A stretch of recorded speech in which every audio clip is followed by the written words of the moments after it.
Now, your latest headlines and 7 First Alert forecast from 7 Action News. Sponsored by Henry Ford Health System. All for you.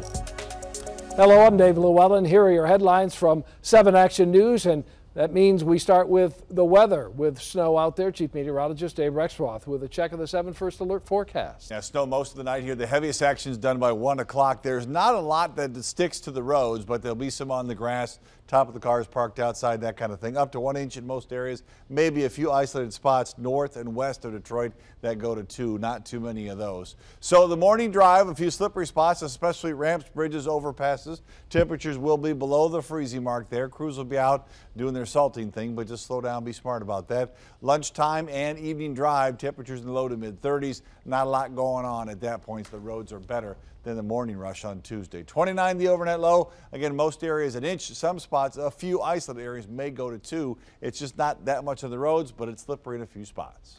All right, Dave, thanks. Detroit police want to find 2 suspects behind a robbery and sexual assault on the west side.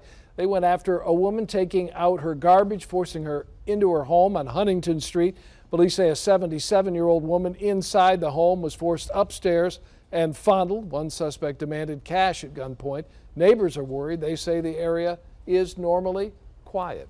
A retired Detroit firefighter faces sentencing today for shooting at a teenager.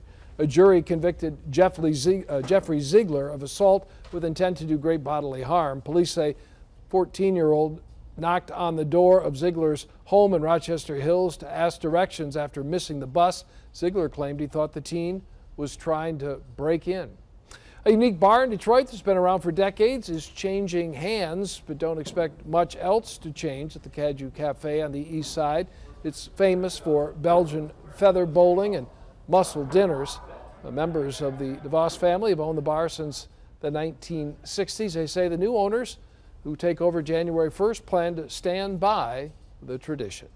Those are your headlines. Remember, go to WXYZ.com and our app for news anytime. Have a great day.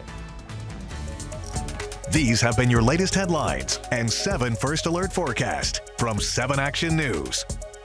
Sponsored by Henry Ford Health System. All for you.